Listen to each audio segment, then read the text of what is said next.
We're here to figure out how we can help this young lady. Today on Dr. Phil. My 18-year-old daughter is out of control. She will push me, shove me, pull my hair. She's kicked me in the stomach. Coming to Dr. Phil was a road trip from hell. Dad, that's how our car ride's going! Your mother says you split her head open with a cell phone. You said, oh, it's just an accident. Your sister says you crashed into her car. You said, oh, it was just on an accident. It's like you take responsibility for nothing. Did you put these bruises on your mother? No. Did she put these bruises on you? Yes. Out of control rage. You're calling me a liar, so... Are you lying? Let's do it. Have a good show, everybody. Here we go. This is a safe place to talk about hard things. Stand by. We'll count you down. Today's going to be a changing day in your life. 5, 4... I am not giving up on you.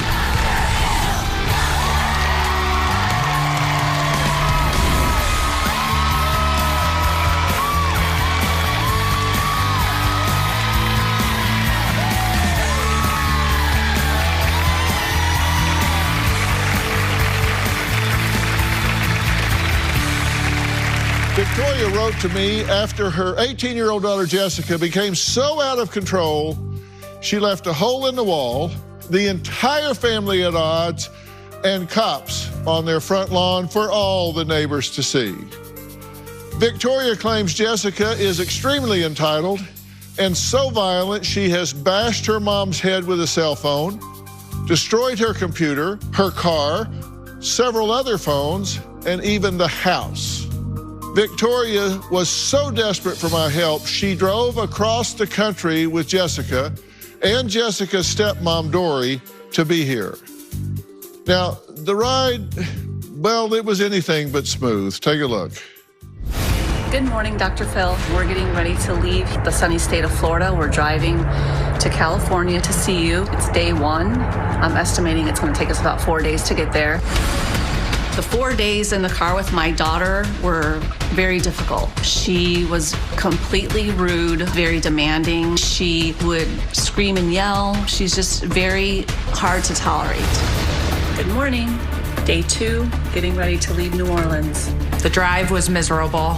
It was pins and needles the entire time. Jessica was kicking her mom's seat while she was driving. She's driving. That could get us into a car accident, Jessica. I could have got us into a car accident. But you don't care. I think this is a game. Yeah, I think it's a game. Yeah, God, I'm so tired of this. Today is day 3. Yesterday in the car, Jessica was giving her driver's license information to someone. I told her that that was very dangerous. We're getting ready to hit the road.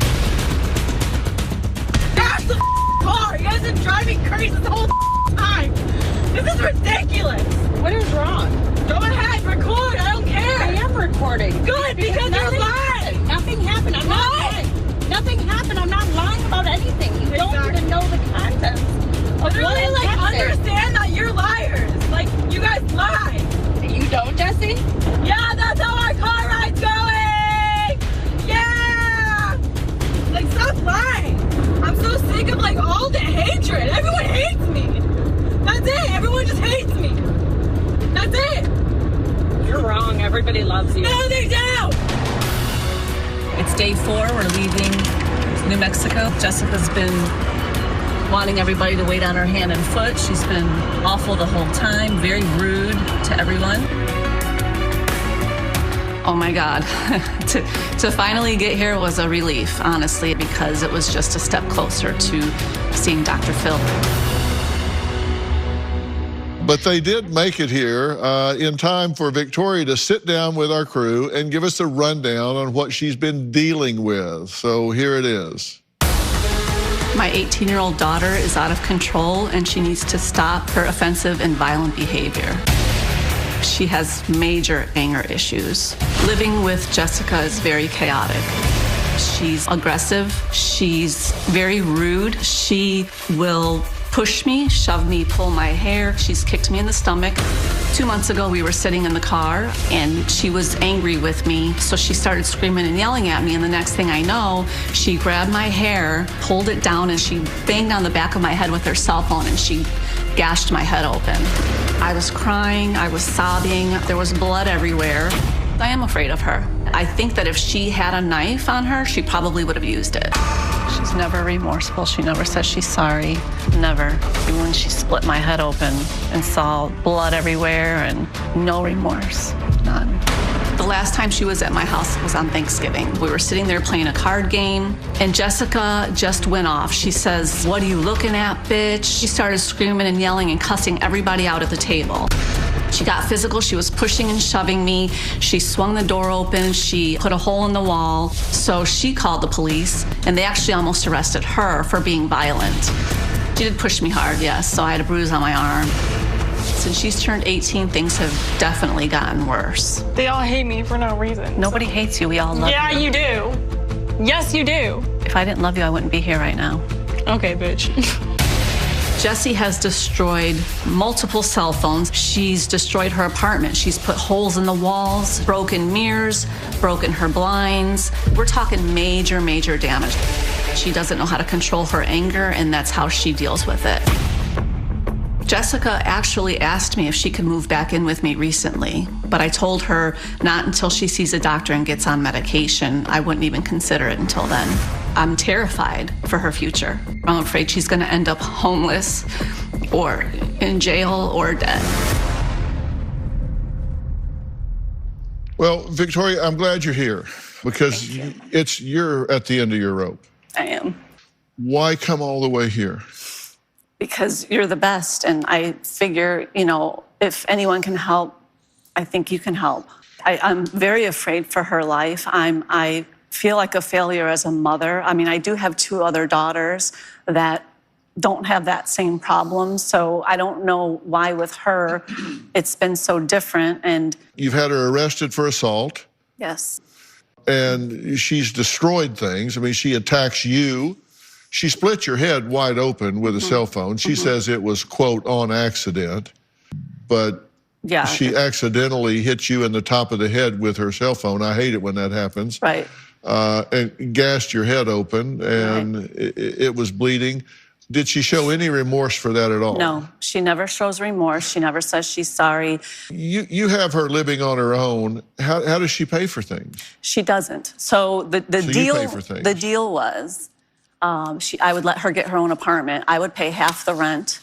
She would have to pay half the rent, pay her gas, groceries, things of that nature. And I would pay half her rent, her car insurance, her cell phone, and her other expenses. And that was the deal to help her. So, okay, now she has something of her own. How did she take care of that? So no, she's completely destroyed it. They're on the verge of kicking her out. Okay, they're about to evict her. Yeah, they're about to evict her. Because she's torn up everything. Yes. Right? Big holes in the walls that are 2 feet wide, all the way to the pipes. The blinds, the mirrors are all broken. The cabinet doors off the... Well, she's there by herself, right? By herself. So there's nobody fighting with her. No. She's just fighting with the apartment. She gets in a rage, and she just destroys things.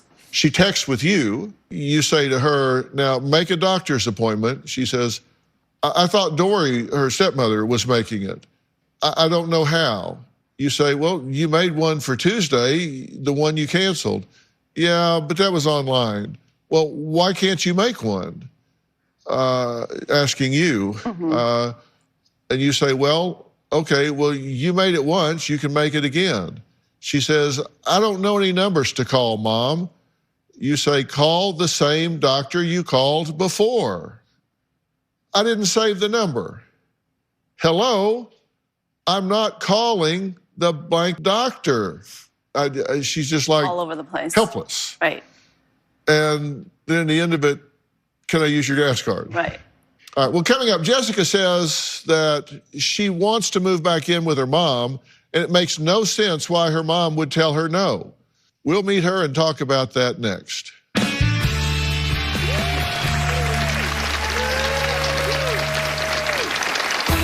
I'm angry at my mom because she's fake as She needs to be called out. Like, she really does. She needs to be called out on the show because she's a liar. I don't like anyone in my family. They're all fake. And later, you didn't put that hole in the wall at Thanksgiving. No. What are you like, what do you want? Like, you're calling me a liar, so... Are you lying? No, I don't remember putting a hole in the wall on Thanksgiving. Jessica tells me she hates me. She tells me she hopes I die. She calls me all kinds of names. She'll call me a bitch, whore, you, all kinds of appalling behavior. You can be the friendliest person and she will be rude to you. And I don't know, what should I be doing as her mother? And that's what I need help with. It's definitely taken a toll on me. Jessica says things have gotten worse with her mom because her mom just has too many rules. Me and my mom fight a lot. We fight about do the dishes like right now, or like you're not going out, or like what are you wearing? I get angry. She never lets me do normal things. I feel like I have a lot of anger inside built up. Yeah, my mom punishes me by taking away my phone, and yeah, she hates me. When I hit my mom with the cell phone, it was on accident. She's just like, it's so rude. We just don't vibe together. Like, she's just a bitch. I don't with that. I'm a chill person. Like, I don't like her vibe. My sisters think that they're better than me. They judge me a lot. They all have a life. They all have their own houses. They both have dogs. They both have boyfriends. They both have everything. My family does gang up on me. My mom does not defend me. But people at my school don't like me. Like, I get bullied every day at school. It's just like not fair.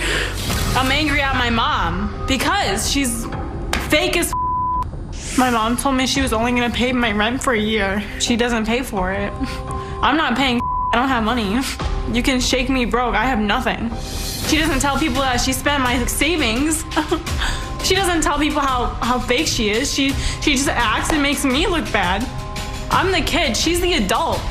I can make up for my mistakes. She can't. She needs to be called out. Like, she really does. She needs to be called out on the show because she's a liar. I worry that my parents are gonna not pay for anything and make me live on the street because they always threaten me saying that stuff. So that's my fear. I don't like anyone in my family. They're all fake. Jessica, how are you today? I'm good. How are you? I'm all right. The last thing you said in your interview there on tape is you don't like anyone in your family. Well, that was a little like over dramatic, I guess you can say. Yeah. And you said repeatedly that you hate your mother. Well, she's fake. I don't hate her, but I feel like she's fake. You said that you feel like everybody hates you. Yeah, I do. Do you believe that? Yeah, because whenever we go like on Thanksgiving or like when all of us are together, like my sisters, like they gang up on me and like actually like sometimes hit me and stuff. And yeah. That's not true. Yeah. When you were in the car and you guys seemed to be fighting over the driving, let's take a listen to what was going on. Crash the car! You guys have been driving crazy the whole time! This is ridiculous! What is wrong? Go ahead, record, I don't care! I am recording. Good, because you're lying! Nothing happened. I'm not lying. Nothing happened. I'm not lying about anything. You don't even know the contents of what Literally, I'm like, texting. understand that you're liars! Like, you guys lie! You don't, Jesse? About what? What have I lied about? Please tell me! You don't have silverware or plates? No, I really don't! That doesn't even matter! Yeah, that's how our car ride's going! Yeah! What were you upset about? What started all of that? she was swerving a lot. She was driving crazy. Were you driving crazy? No. She wasn't even driving. When that video happened, I was driving. Remember you kicked the back of my seat? But she got upset for, I don't know, we don't know why she got upset. All of a sudden, she just got upset and started screaming and yelling. I didn't know if she got a text message or something. She was in the back seat, so I'm not sure what started her whole rage. Do you sometimes get upset and not know why? No, that was like for no reason. I literally just did it like on purpose because she was driving crazy. And you're living in an apartment by yourself now, right? Yeah, I live in student living. I live in like a dorm-ish looking house. Yeah.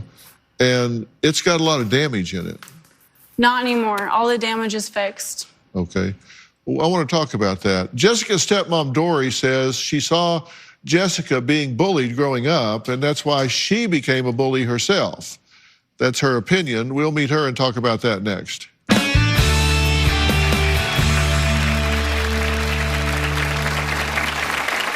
When Jessica gets angry, calling females bro, you know, what's up, bro, and you want to go, bro, and trying to antagonize people. Anytime Jessica's showing up, you can count on something bad happening.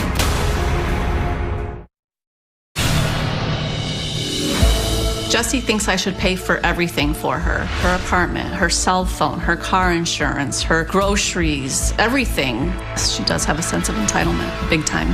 She's told her grandmother that she would resort to prostitution to make money. Whoa. That was such a lie. I would never do prostitution.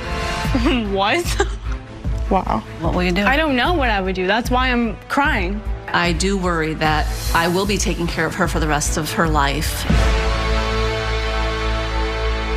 Victoria's not the only one worried about Jessica's future. Jessica's stepmom, Dory, says when she lived with her, Dory was walking on eggshells 24/7.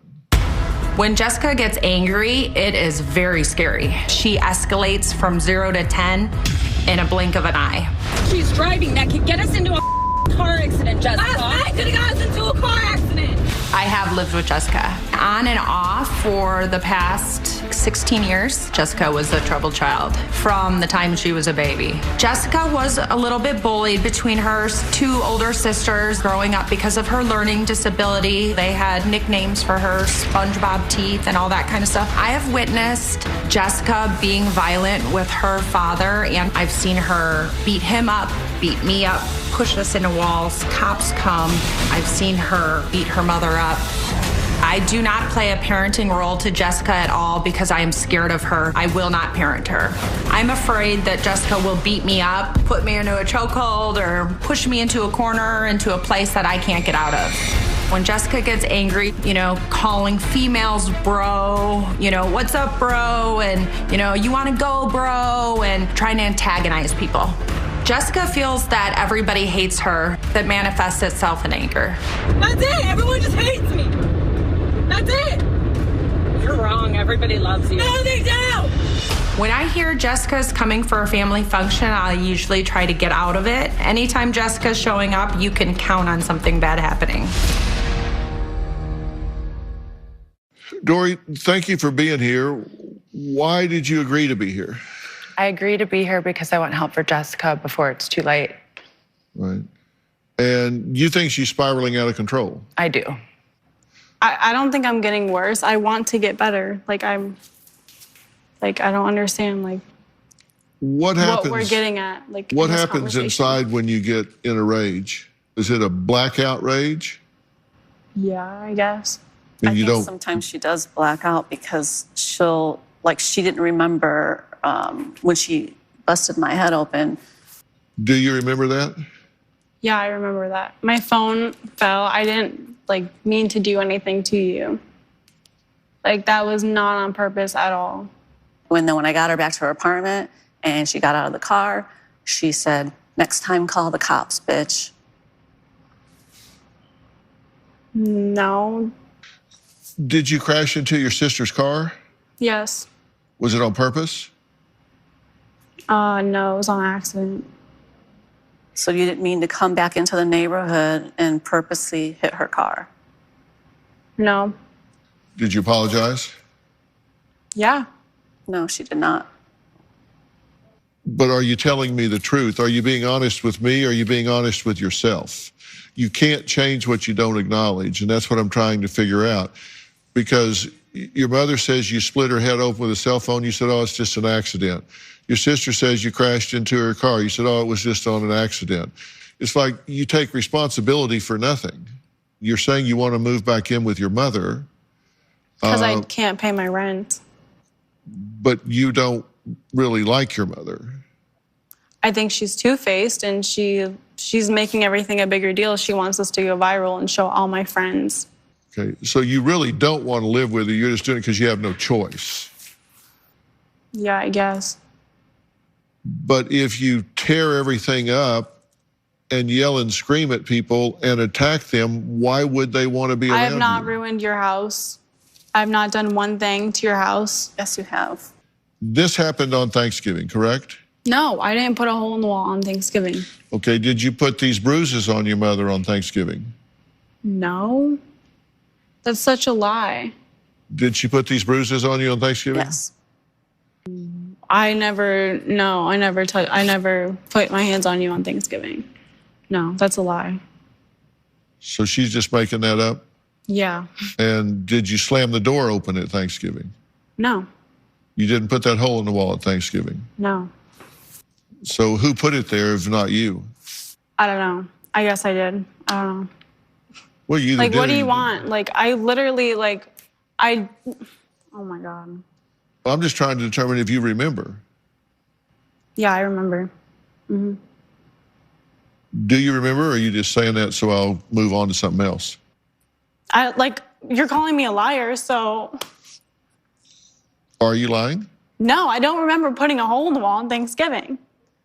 Well, coming up, Jessica says that her mom sent her away to multiple treatment centers where she was confined, had no way to save money, and she wants to know why she's expected to pay for things now. We're going to talk about that, and I think it's time to start talking about what I think is going on here. We'll be right back.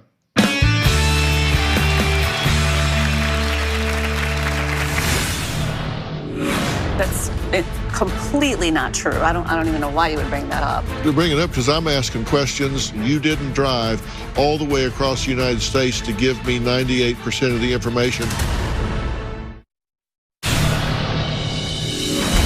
I'm very concerned about Jessica's future. I believe that Victoria will continue to enable her. If Victoria does not decide to keep paying for everything for her, I believe Jessica is either gonna end up in jail or homeless.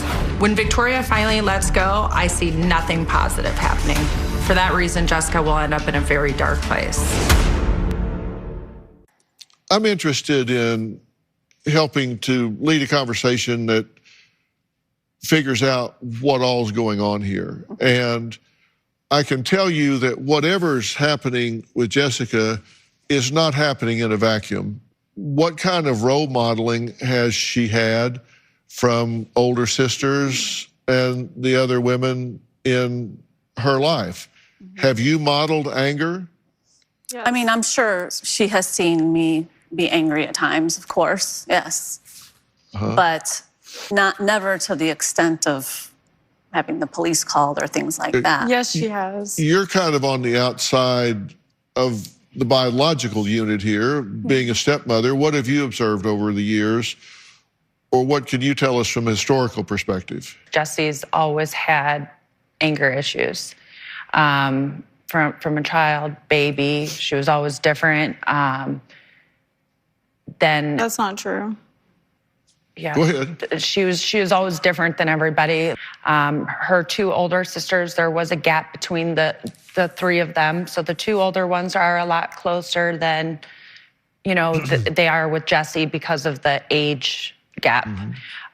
So they did tend to gang up on her a little bit. When she was younger, she had a gap between her teeth, and it was always, SpongeBob teeth. And, they'd make fun of her because she was on a learning IEP program, and she couldn't read when she was in 3rd grade. So I would read her number of pages that she had to read each night so she could get counted for her reading. I think that growing up, our families, they make everything a bigger deal than it is. And I don't think the world's against me at all. I have friends. My family makes it seem like everything is like a bigger deal than it is. Jessica, you haven't been able to hold on to friends since grade school. Yeah, have you always had custody of the girls, or did you lose houses. custody of the girls for a period of time because of your anger? No, I never lost custody of my girls, ever. So from the ages of 10 and 14, or Jessica's age from 10 to 14, she did live with her dad in another state. He keeps them for 4 years. And then after that, he calls me up and says, okay, I'm done. I've done my time.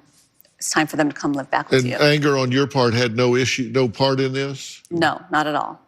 Dory, what's your understanding of this?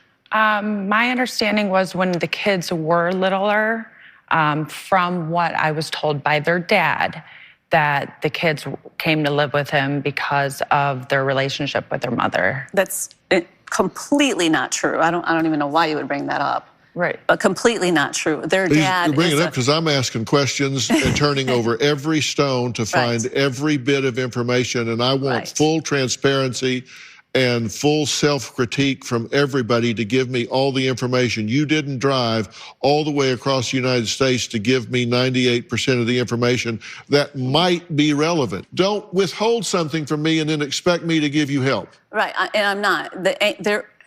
My ex-husband and I. Don't varnish it, don't spin it. That was part of the reason why I left him, was because of his anger issues. Yes, so he and I argued a lot. Yes. So yeah, both my parents have anger toward issues. the children. She's basically summing it up. Like, both my parents have anger issues. That's it. Like, that's relevant. I mean, yeah, that's straight up. Like, that's exactly what it is. Like, that's this isn't all about throwing you under the bus. You seem to think it is, but it isn't. I'm trying to get everything on the table so I can understand. Coming up, Victoria says all she wants is for Jessica to get a proper diagnosis. Now, I called in some serious reinforcements that have been working on this before today. We're going to dive into that next.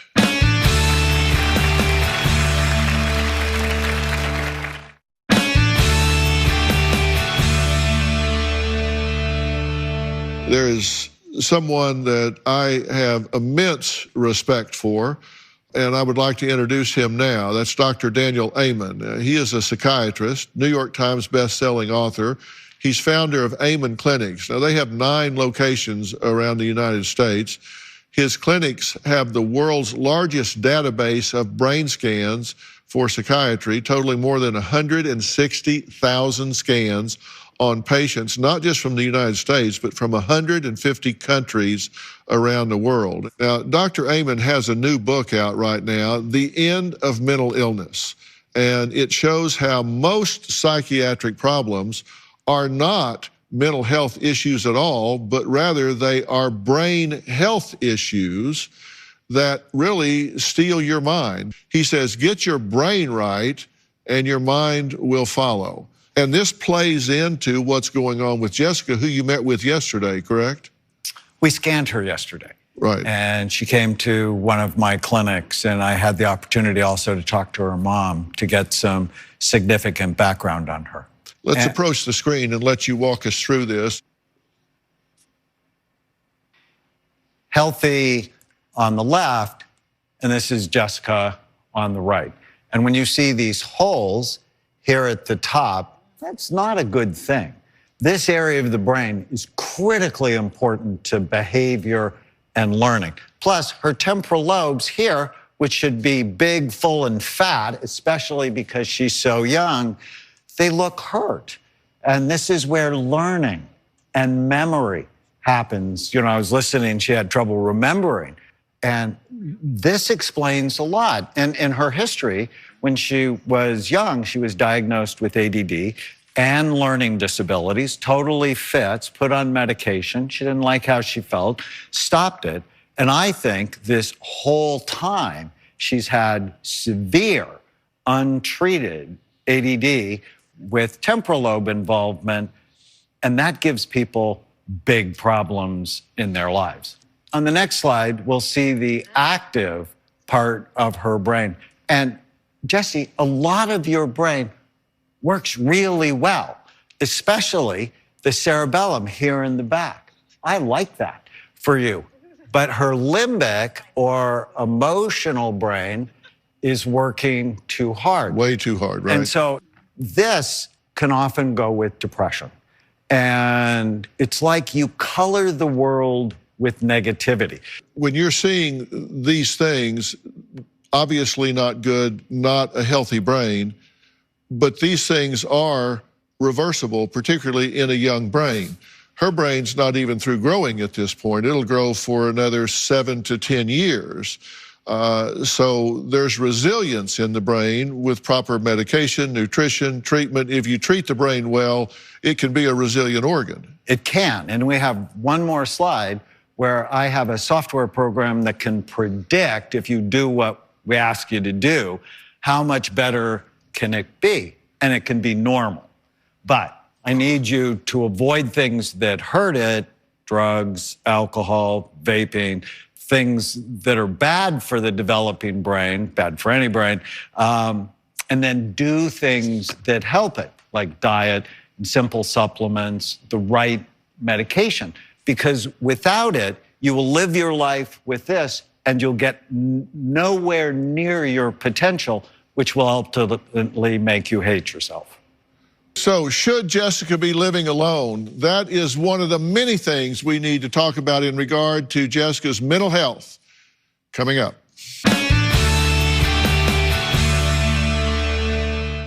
Hey everyone, season 19 is underway. If you never made it to Hollywood to be a part of the studio audience, well, now it doesn't matter. If you're in Oklahoma, Georgia, Texas, New Jersey, or anywhere else in the world, now you can be a part of our virtual audience. Go to drphil.com and click on Be Part of the Audience. Jessica's addicted to social media and she can't live without her phone. At one point, I saw her posting inappropriate videos of her in a bikini or a bra, dancing around provocatively. It's very upsetting. When I punished her, I would take away her cell phone, and that was just infuriate her. That's when she started getting physical with me, trying to physically get the cell phone back from me. She started punching and kicking and pulling hair. It's very upsetting. Just think about this. There are parts of the brain that drive behavior and emotion. And those parts of the brain for Jessica are not healthy and have been neglected. She's been misdiagnosed. She's been improperly medicated, either given the wrong medication or not the right medication. And that's been going on for a number of years. And her brain has been deteriorating because she hasn't been properly diagnosed. 50% of the solution to any problem lies in defining what that problem is. Because if you don't know what the problem is, you're either not treating it or you're treating the wrong thing. And think about coming to a crossroads out in the country and you're supposed to turn left and instead you turn right and go 10 miles. Okay, well, that is a much bigger mistake than just 10 miles because you go 10 miles in the wrong direction. So you got to come back 10 miles. So you've now wasted 20 miles. That's 20 miles you weren't going in the right direction. So that's a 40-mile mistake. And that's exactly what's gone on here with Jessica. All of these years, she has severe ADHD, severe. And this is complicated with learning disabilities. It creates information deficits. She has an inability to focus. There is no way in God's earth this girl is in a position to be living on her own. Okay. Absolutely unequivocal. Do you agree with that? Absolutely. And it's, when I was going through all of this, I got really sad for Jessica and for her family. Because, I mean, it's not your fault they did get misdiagnosed. Most psychiatrists never look at the brain. If you don't look, how would you know? But when you look at it, it's so clear. And most kids who have ADHD, when they're 18, emotionally, they're not, you know? And they're younger, which means it's really hard for them to manage their lives. And because they're not managing it at the level of their peers, they hate themselves. Okay, well, I feel like everyone's against me. Like, where do you want me to live? Well, we need to talk about that, and it's... I already have a year lease on my apartment, so... We need to talk about that because you certainly are someone that needs to be helped here. This isn't something that you should be punished, ostracized, blamed in any way. As I say, we're here to help you, not line up against you and hurt you. As I said, I'm on your side. We have a plan. We want to talk about what it is. We'll do that right after the break.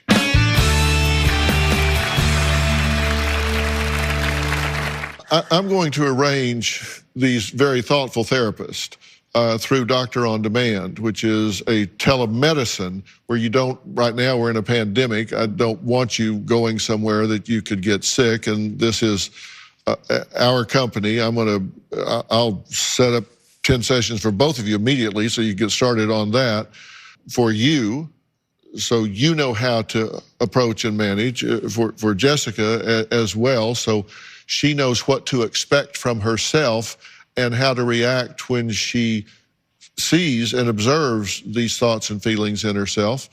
And then I could do that, but if you don't deal with the computer, if you don't deal with the brain, it's like building a house on sand. You have to do that. Or it doesn't, talking therapy simply is not enough if you don't heal the brain. No one has ever looked at her brain. No. The question is, are you willing to comply with what we're asking you to do? Which is what? Because you talk in circles, so I don't understand what you're trying to say. Will you do what Dr. Amen is recommending? Which is what? Take the medications, change the lifestyle, do the things that you need to do to let your brain heal. How? Take the medications, change the lifestyle in the way that it's going to involve nutrition, sleep patterns, do the therapies, do the things that I'm talking about to let your brain heal. Yeah. Thank you. You know, should I let her move back in with me so that I can help her manage everything? I mean, I'm not sure. Do you want me to? There's no way It's she not can up live to on her him. own. It's up to It's you. like putting a 12-year-old child on her own. Okay. It's not up to him, it's up to you. I just didn't know what I should be doing as her mother.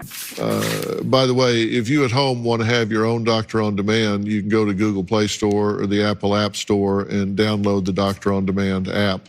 Really important during this COVID-19 pandemic. Doctor on Demand is waiving copays for Medicare Plan B beneficiaries during COVID-19 to make it easier for you to see a board-certified doctor from the safety of your home. So if you're a Medicare Part B beneficiary, your visit will cost you absolutely zero. We're wanting to do that to help you as much as we can. I want to thank all of my guests today, and I can't tell you, Dr. Amen, how much I thank you for doing this for this family. It is absolutely life-changing. As I say, his book, The End of Mental Illness, is an absolute must-read, and it is in stores now. I highly recommend it. I have read it cover to cover, and every time I pick it up, I learn something more from it. So I highly recommend it.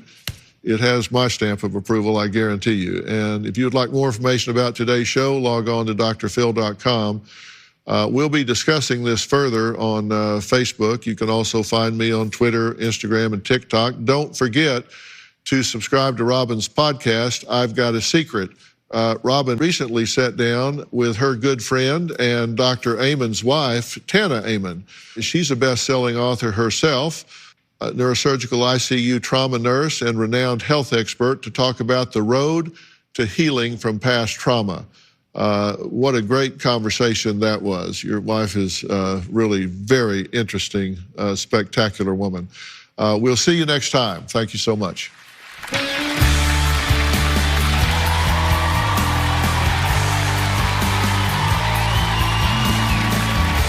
If you would like to be a part of our virtual audience and you have a computer with a camera, log on to drphil.com and click Be Part of the Audience.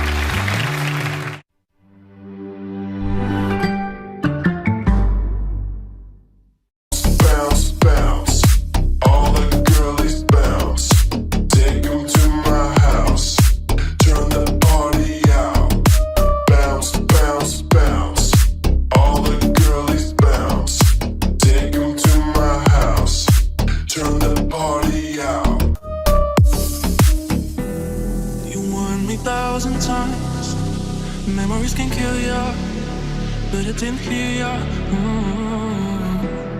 I thought that I could fly, but woke up on the asphalt.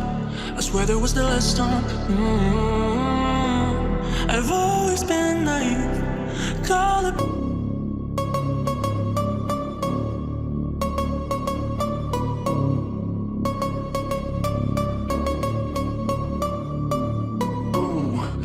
know we gon' get it. Ooh, you know we gon' get it. Ooh, you know we gon' get it. Every day and night, that's right. Ooh, you know we gon' get it. Ooh, you know we gon' get it. Ooh, you know we gon' get it. Every day and night.